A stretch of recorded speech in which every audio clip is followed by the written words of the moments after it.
En mars dernier, j'ai eu la chance d'embarquer une nouvelle fois pour l'Afrique. Mon dernier voyage sur cet incroyable continent remontait à plus d'1 an, à l'occasion d'un reportage avec l'armée française sur l'opération Barkhane.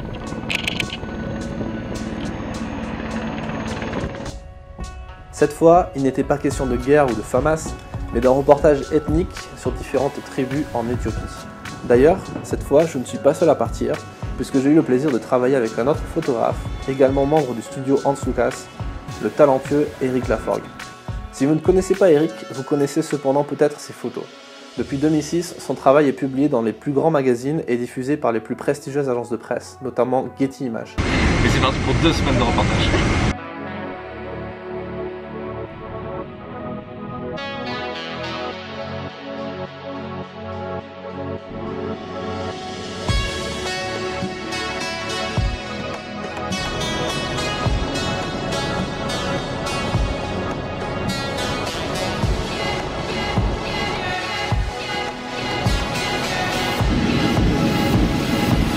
Mesdames et messieurs, bienvenue, nous venons juste d'atterrir à Addis Abeba en Éthiopie. Il est 6h20, heure locale.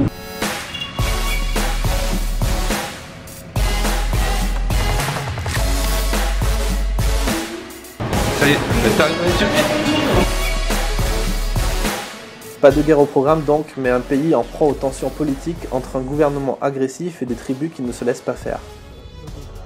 Sur le trajet, le chauffeur nous parle d'une manifestation qui a mal tourné en novembre 2015 et lors de laquelle l'armée éthiopienne a tiré à la Kalachnikov sur la population. Bilan, des centaines de morts et plusieurs milliers de blessés. Mais le chauffeur nous parle d'un chiffre encore plus important.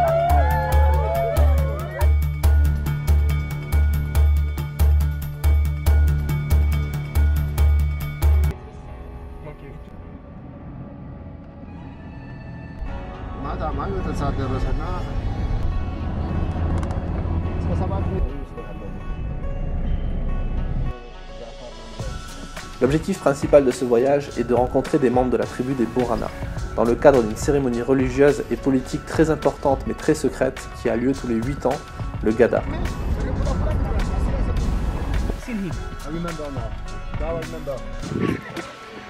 Bon, on est arrivé dans les premières tribus au sud de l'Éthiopie. Chez Borana. Après de longues heures de route sur l'asphalte mais surtout sur les pistes éthiopiennes, nous rencontrons les premiers Borana et nous décidons de faire voler le drone.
Il est chaud là, il est bouillant en fait.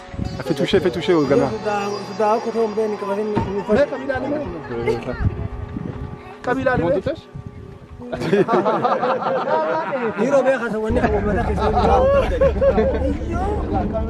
Mais nous avons pu également faire voler le drone dans un autre endroit incroyable, le volcan d'El Sod.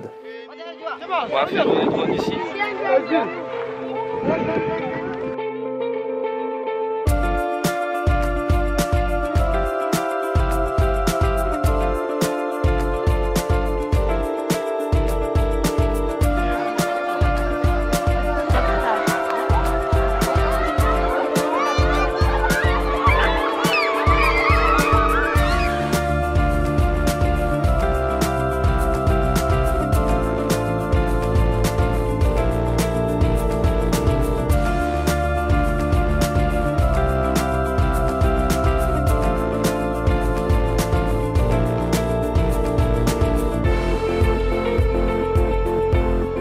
Au fin fond de ce volcan éteint depuis bien longtemps, des adultes mais aussi des enfants plongent au fond d'une eau acide et toxique pour pêcher du sel qui sera ensuite distribué dans tout le pays.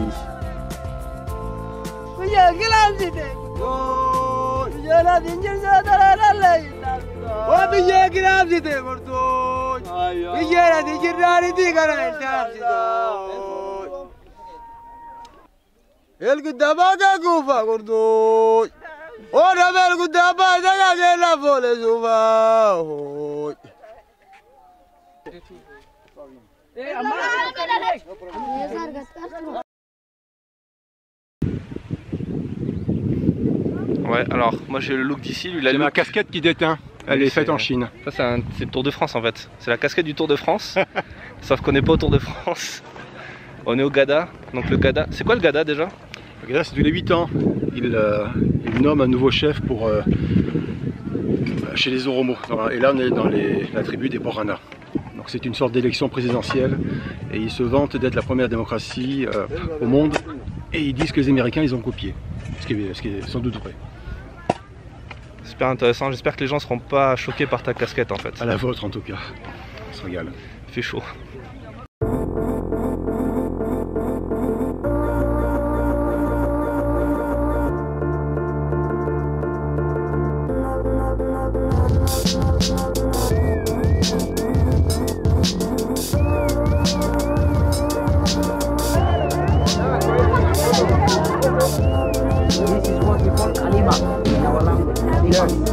This one. Better, yeah. And they... Dawat, conoces? Dawat.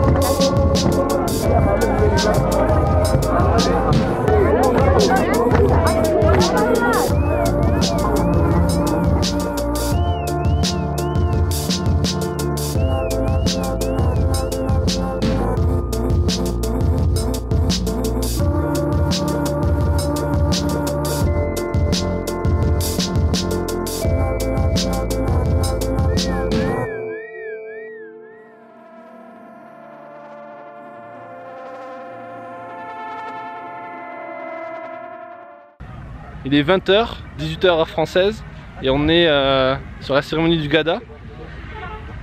Et là derrière, c'est Eric. Eric et Jonathan. C'est la réunion en Soukas. Wilfried, si tu nous entends. Et voilà, donc là on est sur le bivouac. On va dormir dans les tentes là-bas. Et demain aura lieu le reste de la cérémonie, où il va y avoir des sacrifices normalement. Sacrifice de vache, c'est ça hein? Oui, pas humain. Pas de sacrifice humain? Non, pas encore. C'est pas prévu, ils ont pas vu qu'on était journaliste encore, ils nous ont donné que caméraman, pas journaliste encore. On attend de voir si ça va marcher. Tomorrow. T'as dormi toi, ça va pas? T'es sûr? Je suis pas sûr d'avoir enflé. Hein. C'était quasiment de la quadriphonie. Pink Floyd.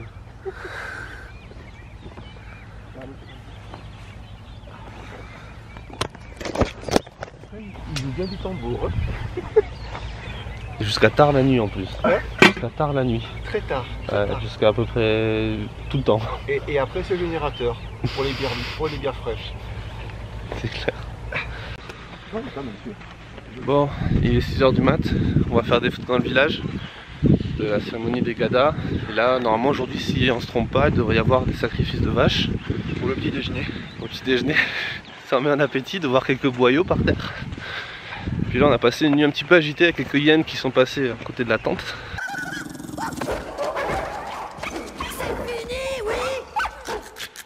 C'est lui qui a commencé. C'est assez particulier cette nuit. T'as aimé toi? Ah ouais, je suis en forme, ouais. Je suis en forme. Putain, je suis éclaté moi aussi. Et surtout les tambours. Ils ont un sens de rythme assez... Comment dire? C'est très binaire. Bruyant. Boum, boum, boum, boum. Et pendant 5 heures de suite, c'est beaucoup.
Une fois la cérémonie terminée, nous sommes allés faire voler le drone au-dessus d'un lac dans lequel les femmes vont chercher de l'eau pour le reste de la famille.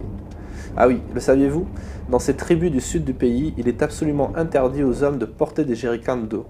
C'est la femme qui doit s'en charger et marcher pendant des heures sous un soleil de plomb avec des charges de plusieurs kilos sur le dos.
Alors petit tour de la chambre d'hôtel qu'on a trouvé ce soir pour la somme extraordinaire de 25 $, ce qui est assez fou parce qu'en général c'est plus dans les 60-70 $. Là on a ici le lit avec une moustiquaire qui n'est pas trouée, c'est quand même génial une moustiquaire qui n'est pas trouée. Alors, en général les trous sont quand même de cette taille là, je plaisante pas. Et le plus important dans la chambre d'hôtel c'est les toilettes. Alors là attention les yeux. Voilà, donc là on a de jolies toilettes. Ah, ça fait rêver, hein, ça fait rêver. Avec une douche qui ne fonctionne pas. Et puis voilà. Et puis là, le bruit qu'on entend derrière, c'est le générateur.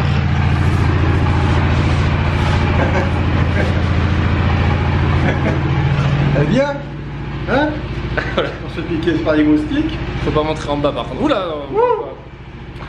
Il est joli ton lit. On va dire que c'était le tien, mais tu m'as forcé à le prendre. Mais le roast va tellement mieux. Même si moi je suis un peu cramé aussi. Putain la vache. Ouais, ils ont prévu pour ton tonne. Je pense qu'il faut écouter le relais des silences surtout. C'est ouais, c'est le calme et la quiétude de cet hôtel et ça aussi ça fait du bruit. Tout fait du bruit. Et là en fait on dirait pas mais il fait genre 40 degrés. Il fait super je crois qu'on le voit. Il fait très chaud. Mais au moins il y a l'écran plat. Tomorrow for sure. J'ai eu un peu frais cette nuit. Il est quelle heure là? 6h20. Paris est magique. Il est 6h20 et il fait mais toujours 40 degrés en fait. C'est horrible. Insupportable. Il est en nage là, il fait super chaud. Et là, ici, on va partir sur un reportage avec les tribus. C'est quoi le nom des tribus? Ce sont les Dassanetch.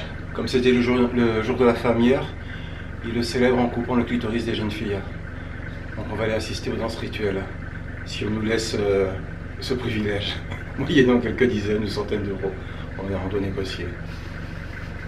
Et bonne journée des femmes à toutes. Selon un rapport de l'UNICEF de 2013, plus de 23 millions de femmes en Éthiopie, soit un peu plus de 74% des femmes entre 15 et 49 ans, déclarent avoir subi une excision. Mais depuis 2004, le code pénal éthiopien interdit formellement cette pratique barbare qui consiste à découper à l'aide d'une lame le clitoris des jeunes femmes. D'après l'article 565 sur l'excision, je cite « Quiconque excise une femme, quel que soit son âge, est puni d'une peine d'emprisonnement pour une durée minimale de 3 mois et d'une amende qui ne peut être inférieure à 500 birrs, soit 20 €. Mais moyennant 2000 birrs, soit à peu près 80 €, cette tribu va nous laisser filmer cette cérémonie d'excision de quelques jeunes filles qui sont cachées dans les cases à côté de nous. Bon ben ça y est, négociations sont faites, on va pouvoir faire voler le drone sur la tribu des Dassanetch. Je crois pas que j'ai déjà vu un drone de leur vie.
Retour en France. 2 semaines plus tard, il est temps de rentrer sur Paris.